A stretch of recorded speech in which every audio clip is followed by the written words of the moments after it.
Bonjour à toutes et à tous. Très heureuse de partager ce temps d'antenne avec vous dans le journal de PPACI TV. Les titres. Tournée Kokoko du président Laurent Gbagbo à Cocody. Pour le comité d'organisation, tout est fin prêt. Résumé de la tournée du secrétaire général Jean-Gervais Tchéidé dans le Cavali. La commission électorale indépendante CEI fuit le débat avec l'opposition.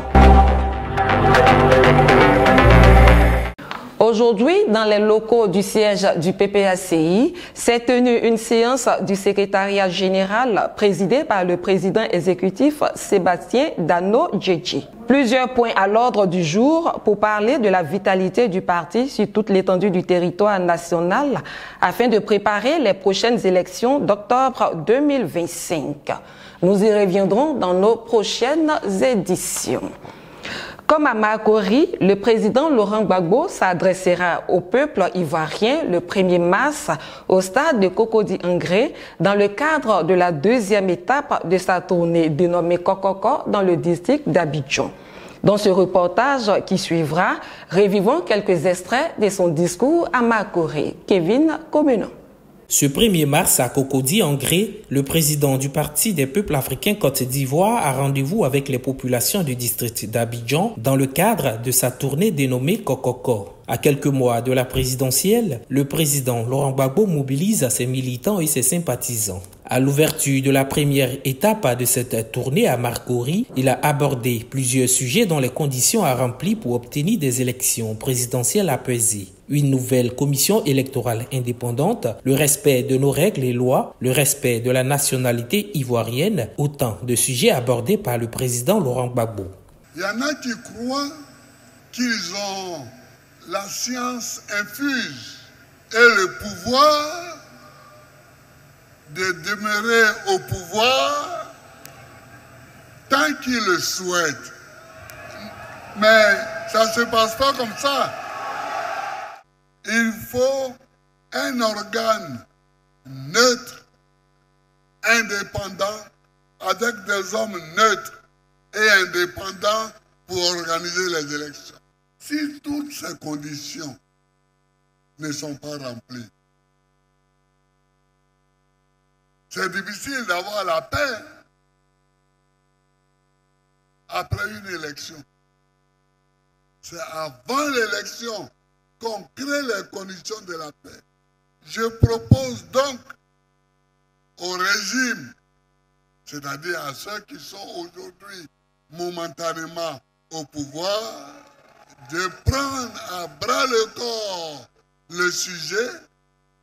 Il faut que tous les acteurs soient de bonne volonté et n'aient pas la fraude dans un coin de leur cerveau. Donc je vous recommande d'être vigilants pour que tous ceux qui sont ivoiriens et qui veulent compétir, compétissent. Chaque sortie du président Laurent Gbagbo est toujours scrutée par le monde entier. Le rassemblement de ce samedi sera sans doute une nouvelle occasion pour le président Laurent Gbagbo d'aborder les sujets qui minent la société ivoirienne et pendante sur toutes les lèvres. Rendez-vous donc demain au stade d'Angré dès 8 h. Le président Laurent Gbagbo sera demain samedi 1er mars au stade d'Angré à l'occasion de la deuxième étape de sa tournée Kokoko pour le compte d'Abidjan Lagune. Le comité d'organisation était en réunion le mercredi 26 février au siège du parti. Ange Abraham.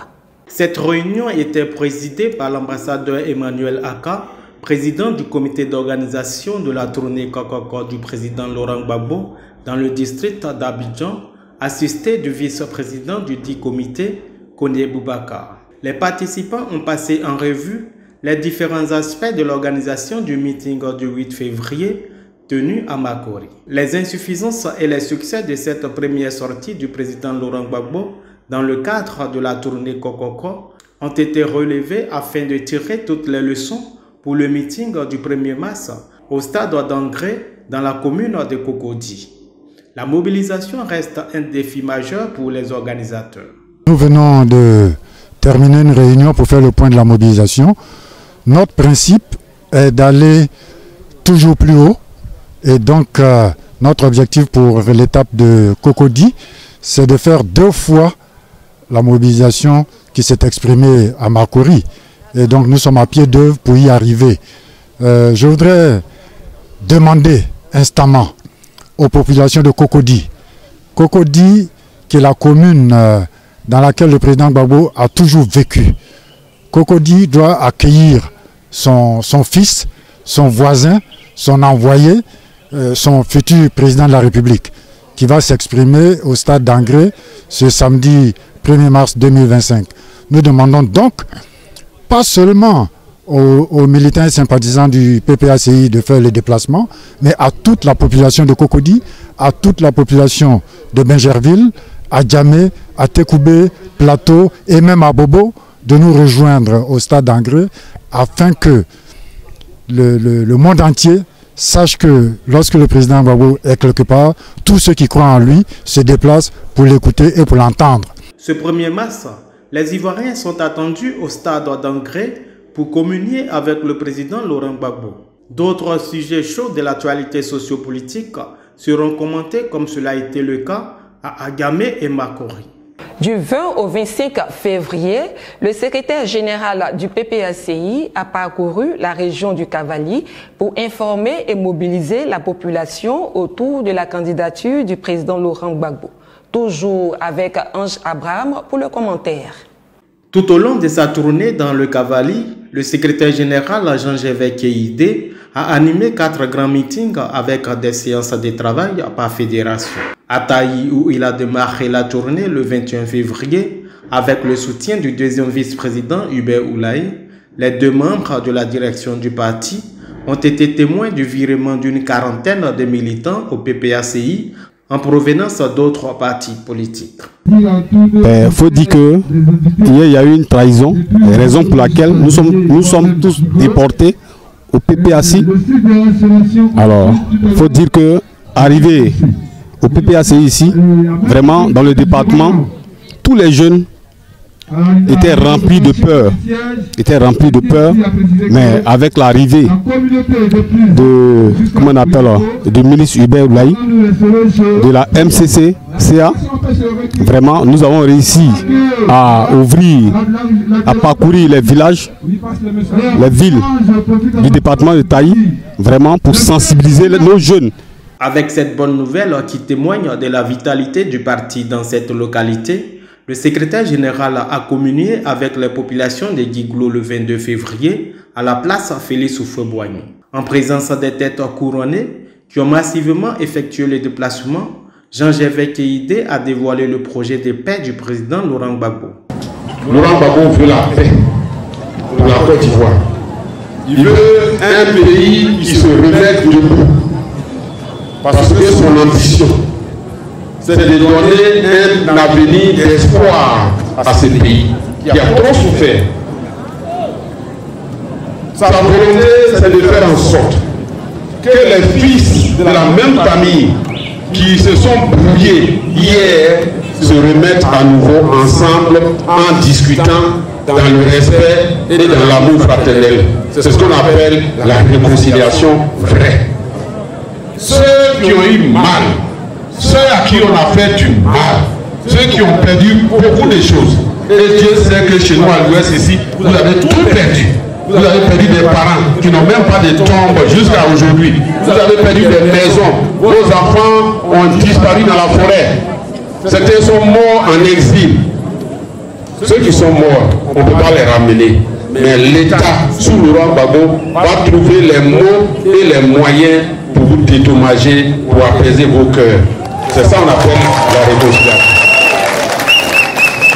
C'est le projet du président Gbagbo. Premier projet là, c'est ramener la réconciliation dans ce pays. Quand il va finir, que les fils de ce pays vont arrêter de se regarder en chien de faïence, qu'on va nettoyer les cœurs, qu'on va enlever la rancœur, la colère, parce qu'on a reconnu que tu as eu mal et l'État t'a parlé. on a réhabilité ta maison qui a été bousillée. On t'a donné des dommages et intérêts pour tout ce que tu as perdu. Et puis on a eu surtout des mots de consolation pour toi. Ton cœur est un peu apaisé. Quand on va t'appeler pour aller au développement, tu es prêt pour ça. C'est comme ça qu'on dirige un pays. C'est comme ça qu'on dirige un pays. Et c'est comme ça qu'on crée les conditions pour que la paix règne longtemps. Et que l'État, progressivement, devienne une vraie nation. C'est le rêve du président Gbagbo. À Blolequin, dans son jardin, l'honorable était en parfaite symbiose avec les chefs et les autres composantes de la population. Une forte mobilisation qui rassure. À chacune des rencontres, il y a une explosion de joie à l'annonce de la candidature du président Laurent Gbagbo. Le cavalier a réaffirmé son attachement au président Laurent Gbagbo au cours de cette tournée. Le secrétaire général sera bientôt dans le Haut-Sassandra. En politique, faire passer un message ne suffit pas. Encore faut-il s'assurer qu'il soit bien compris. C'est la mission que s'est donnée le ministre Issa Malik Coulibaly, président de l'inspection générale du PPACI, accompagné de ses camarades du parti, eux aussi fils de la région du Grand Nord. Ensemble, ils travaillent au plus près des militants pour ancrer les idéaux du parti au sein des populations. Sylvain Lobo. Côte d'Ivoire, terre de diversité où chaque région a ses codes, ses langues et ses réalités. Ici, dans le Grand Nord, comme ailleurs en milieu rural, la transmission des messages politiques doit s'adapter aux spécificités locales. C'est ce qu'a bien compris le ministre Issa Malik Coulibaly, entouré de ses compagnons de lutte. Après chaque grand rassemblement du PPACI, ils prennent le temps de revenir sur les discours, d'expliquer, de clarifier. Un travail de proximité essentiel pour renforcer l'adhésion des militants et des sympathisants. Chaque fois qu'il y aura une grande réunion que le président va convoquer, on va désormais faire la même chose. C'est-à-dire qu'après la réunion, on va se retrouver, on va manger, on va bavarder un peu et on va réexpliquer en Sénoufo, en Djoula, en Malinké, en Koyara, en Odineka, ce qui a été dit publiquement pour que chacun sache pourquoi il est venu. Le président vous a demandé et vous avez accepté d'être ses messagères, c'est-à-dire d'être chacune une directrice de campagne pour lui dans vos régions, foyers, villages, départements, régions, familles respectives. C'est ça qui est le plus important de ce qui a été dit aujourd'hui. Il a dit aussi ce qu'il va faire quand il sera président. Parce qu'il va devenir président. Et ce qu'il a dit aujourd'hui ne concernait que les femmes. Parce qu'il s'est engagé sur 10 piliers. Et les piliers qui concernent les femmes, c'est de ceux-là seulement qu'il a parlé. Les autres piliers sont dans son programme. Et ces piliers-là vous seront mis à votre disposition pour que vous soyez des messagères complètes, des messagères entièrement formées pour bien faire votre travail. Dans cette mission, l'usage des langues locales joue un rôle clé. Français, malinké, sénoufo, peu importe le canal, l'important est que la vision du PPACI soit assimilée par tous. Une pédagogie adaptée, soutenue par d'autres cadres du parti originaires du Grand Nord comme lui. C'est un constat, en fait, la raison. Mais la raison est toute simple.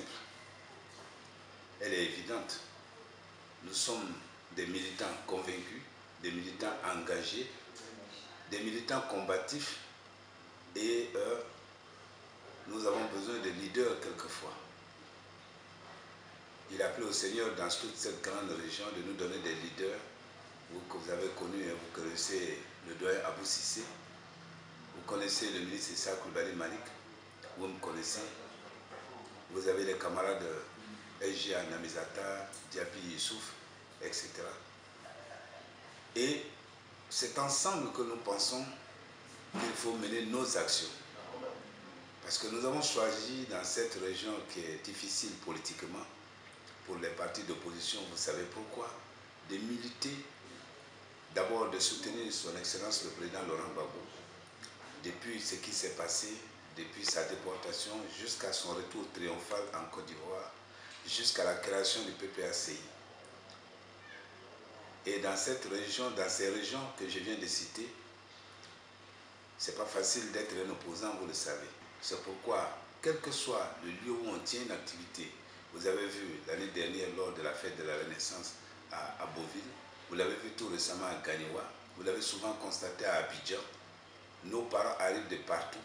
Ils sont soit chez moi quelquefois pour prendre le repas ou chez lui, mais il est toujours là pour leur donner des conseils, pour regarder qu'est-ce qui a marché, qu'est-ce qui n'a pas marché, qu'est-ce qui a plu aux uns aux autres, qu'est-ce qui n'a pas plu aux uns aux autres. C'est ça le leadership.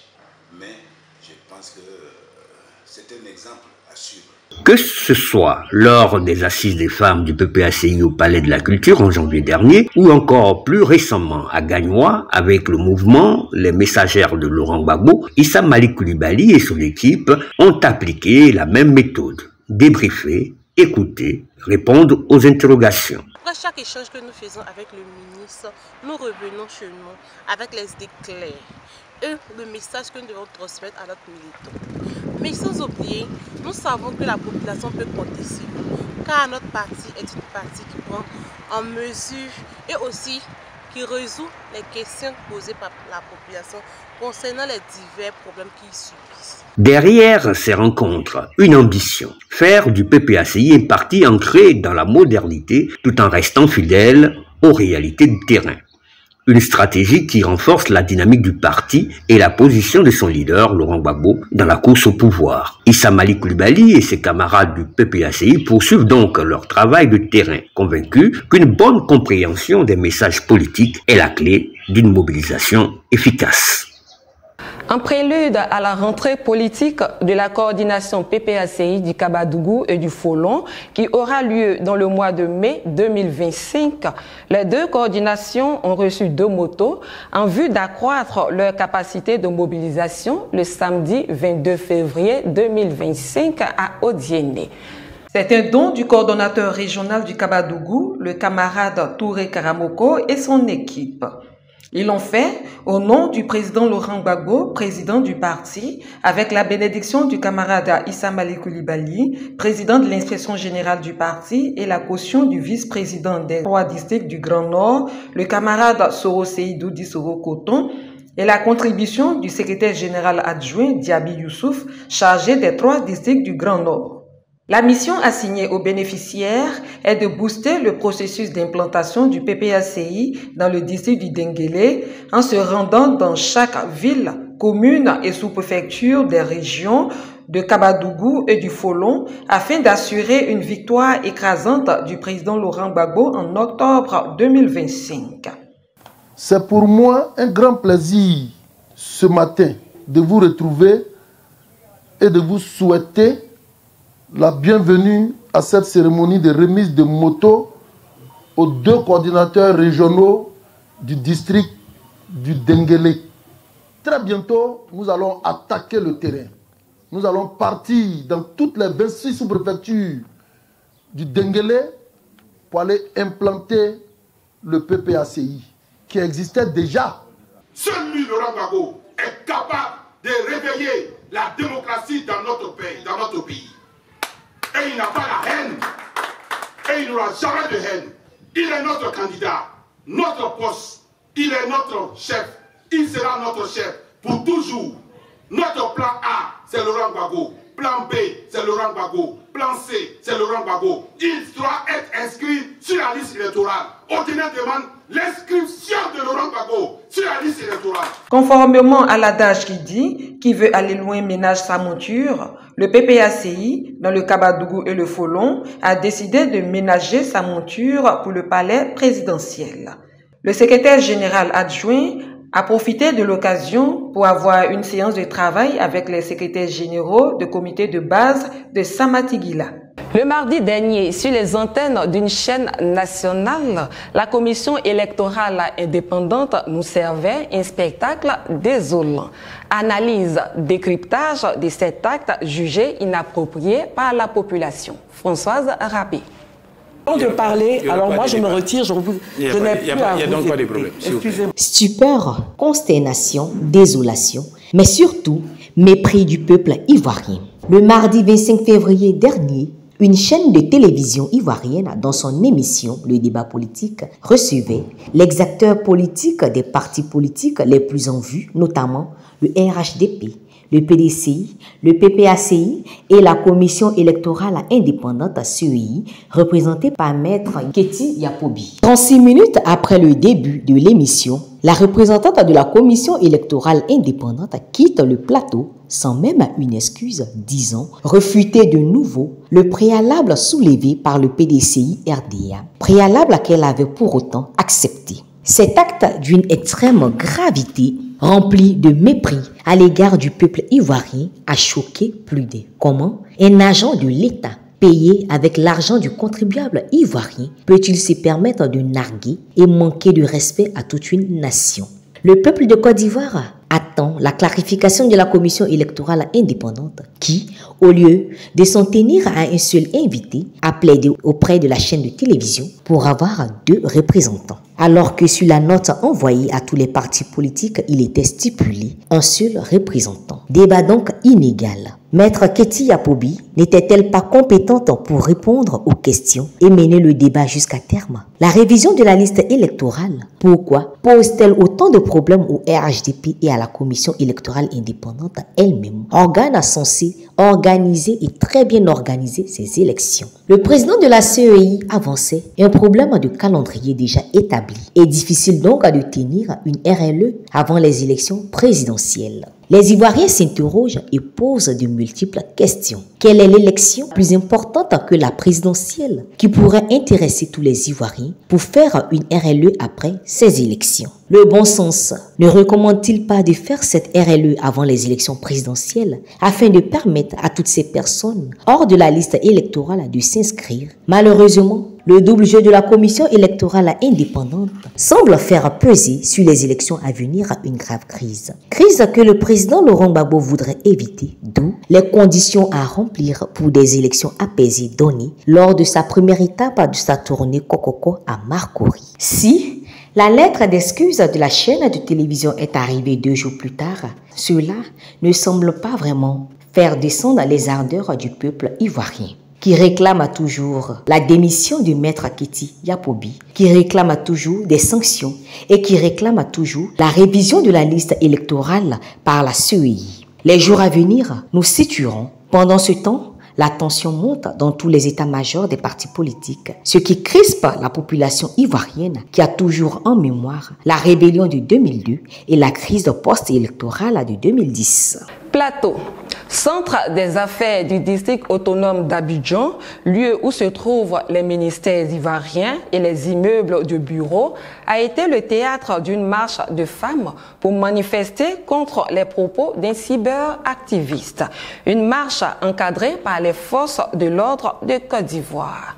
L'on se pose la question de savoir quand est-ce que les marches ont été autorisées de nouveau en Côte d'Ivoire après les avoir interdites sur toute l'étendue du territoire national. Selon l'article 20 de la Constitution en Côte d'Ivoire, les libertés d'association, de réunion et de manifestation pacifiques sont garanties par la loi. Toutefois, l'application de l'article est problématique avec la volonté du gouvernement d'interdire des manifestations publiques, ce qui restreint considérablement les libertés. Cette restriction semble à géométrie variable. Le 13 septembre 2024, la plateforme Agir pour le peuple AGIP a initié une marche pacifique pour dénoncer la cherté de la vie. À l'issue de cette marche avortée, le premier responsable de l'organisation, Armand Kripeux, et plusieurs militants ont été arrêtés et croupissent encore en prison. Le secrétaire général adjoint du PPACI, le ministre Dosochal Rodel, en charge de la société civile et son fils, en font partie. Dans ce temps, des femmes sont autorisées à manifester au plateau pour dénoncer les propos d'un cyberactiviste étalant les travers du pouvoir. C'était ce 24 février.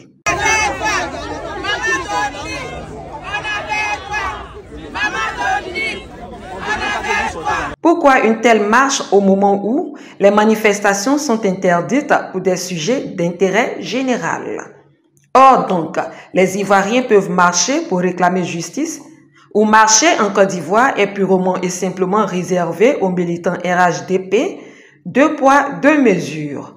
Pendant que l'opposition est brimée pour les mêmes causes, d'autres n'ont pas été empêchés. Si marcher est une cause noble et nécessaire, pourquoi avoir arrêté ces personnes qui ne voulaient qu'attirer l'attention du pouvoir pour des conditions difficiles que vive la population? Vu toutes ces discriminations, c'est le lieu d'interpeller le gouvernement, seul garant de la sécurité des biens et des personnes. La démocratie implique l'égalité des citoyens dans l'expression de leurs revendications. Si une cause peut être défendue dans la rue, alors le gouvernement a le devoir de donner l'opportunité à tous les citoyens de Côte d'Ivoire. C'est demain, samedi 1er mars, que le président Laurent Gbagbo sera au stade d'Angré à Cocody. Militantes, militants, sympathisants, population de Côte d'Ivoire, venez nombreux écouter le discours du président Laurent Gbagbo. C'est ici que prend fin cette édition. Merci de nous avoir suivis. Au revoir.